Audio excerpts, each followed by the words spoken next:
What a beautiful thing I've bought. I know what you're probably thinking. Why? Why would you buy a vehicle like this? Anyways, this is a 1998 Toyota Tercel. Back when it was new, the Toyota 5 EFE it has in here would have made like 92 horsepower. Yeah, I doubt it's doing that anymore. Come take a look.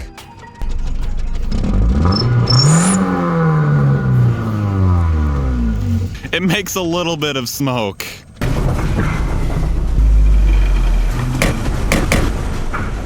Obviously, this thing needs some work, and that is exactly why I have this car. I want to find out, number one, how much will it cost to get this thing back on the road? And number two, how difficult is it to do all this work? I am going to keep track of the cost of this project, but I already know it doesn't make financial sense. The more I look around this thing, the more I realize it's going to cost way more to do this than it would have to just buy a running, driving car.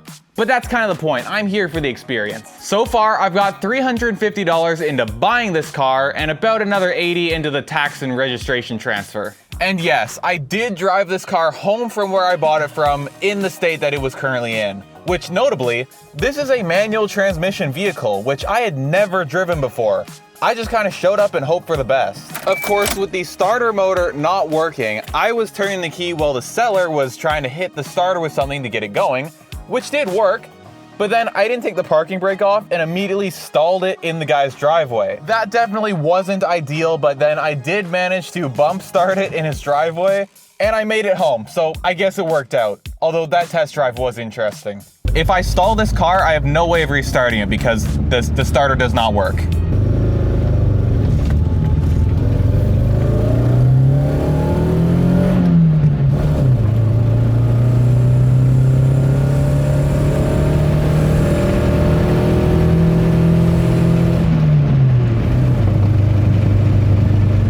Some notable issues. That's not very good. First thing I want to do today is get a compression test done to see what's going on with those cylinders. However, the starter motor doesn't work, so that's actually going to be number one priority. I've got this up on the lift to try and diagnose why the starter doesn't do anything, and I had to take out the battery and airbox to get to it, but starter's not in there anymore. However, I did notice that is crimped, there's an extension, then it's taped there. That looks pretty sketchy. My starter motor is disassembled. I am still working on figuring out what exactly is going on here. I don't know. We'll figure it out. I put it back together just to test it out with this battery here. Seems like it actually is working fine now. I've noticed that this little crimp connector pretty much perfectly fits in here. So maybe I'm just gonna put that on the wire instead of that whole connector and maybe that'll work better. I've yet to assemble the intake, but we'll figure out if this starts.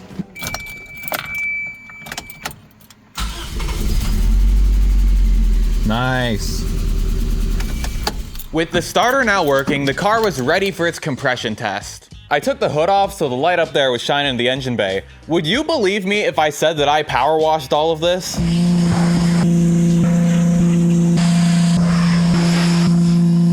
I tried to clean the oil off of everything, but just moving this thing around, driving it a little bit, there's oil absolutely everywhere.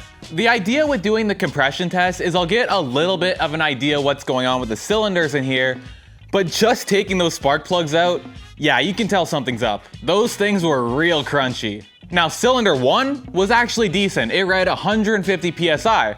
Which is not that bad. However, cylinder 2, after cranking the engine, it only ever went up to 75 PSI, which is not what you want to see. Whether that compression is being lost through the piston rings or the valve seals or what exactly is going on there, I have yet to know. We'll have to take it apart to find out. What I do know is that when I went to test cylinders 3 and 4, I pulled out the ignition coils and that was just full of oil, which yeah, there's not really supposed to be oil in there, and that's probably how it's getting up into this general area. The compression was good though, solid 150 on cylinders 3 and 4. One final thing I want to get to today, these drag slicks, they need to come off. There is absolutely nothing left of these tires, and the rims are not really in great shape. That's not so good. I found these wheels on Marketplace. They still have some life left in them, but most importantly, they have rims that fit and they are not destroyed. They're also actually still black instead of whatever's going on here.